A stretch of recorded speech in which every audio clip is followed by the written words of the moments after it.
मुंबई सहित महाराष्ट्रामध्ये महानगरपालिकेच्या निवडणुका आणि मतदानाचा आज दिवस आहे। आज 15 जानेवारी रोजी मतदानाची तारीख असून काल मुंबई येथे मातोश्रीवर भारतीय जनता पक्षाच्या केंद्रीय कार्यालयातून दिल्लीवरून मिश्रा नावाचे एक ग्रस्त काल रात्री मध्यरात्री 3 वाजता मातोश्रीला येऊन उद्धव ठाकरेची गुप्त भेट यांनी घेतलेली आहे।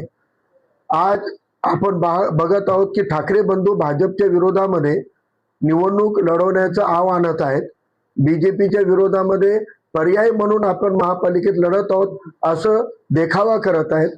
मग असं काय झालं की मतदानाच्या पूर्वसंध्येला मध्यरात्री 3 वाजता मिश्रा नावाचे ग्रस्त दिल्लीवरून कशासाठी आले होते, हा एक प्रश्न समोर येत आहे। आम्हाला मिळालेल्या सूत्रांच्या माहितीनुसार त्या बैठकीमध्ये आज कोणकोणत्या जागेवर एकमेकाला मदत करायची आहे, संभाव्य निकाल लक्षात घेता महापौर निवडीपर्यंत आपण कशा पद्धतीनं सोबत येऊ शकतो, म्हणजे उद्धव ठाकरे यांची शिवसेना आणि भाजप हे एकत्रित येऊन महापौर देण्यापर्यंतच्या नियोजन कालच्या त्या बैठकीमध्ये झालेलं आहे अशी आम्हाला सूत्रांकडून माहिती आलेली आहे।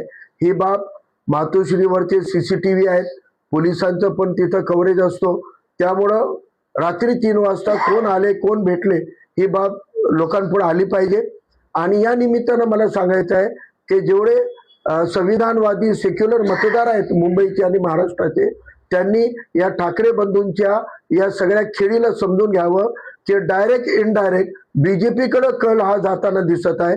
त्यामुळे सेक्युलर मतदारांनी खास करून फुले आंबेडकरवादी मायनॉरिटी मुस्लिम मतदारांनी आपलं मतदान करताना काल रात्रीची घटना लक्षात ठेवूनच मतदान करावं। आपल्याला या महाराष्ट्रात संविधान आणि संविधानवादी व्यवस्था वाचवायची असेल तर आपल्याला संविधानवादी लोकांच्या पाठीशी ताकदीने उभं राहण्याची गरज आहे। ज्या पद्धतीने वंचित बहुजन आघाडी आरोप करताना दिसते त्याचे काय पुरावे वंचितकडे आहे जेणेकरून तुम्ही भेटीगाडीची गोष्ट बोलताय?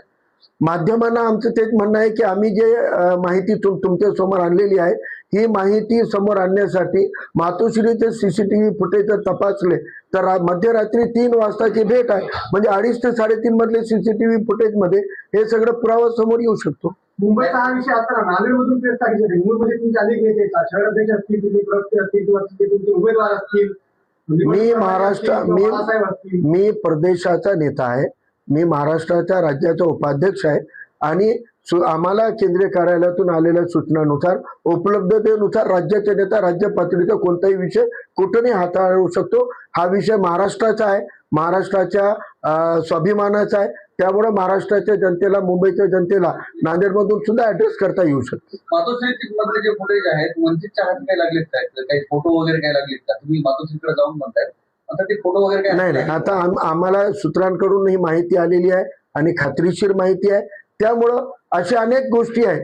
तिथं रेकॉर्ड राहतो, गेटवर रेकॉर्ड राहतो, कोण आले कोण गेले।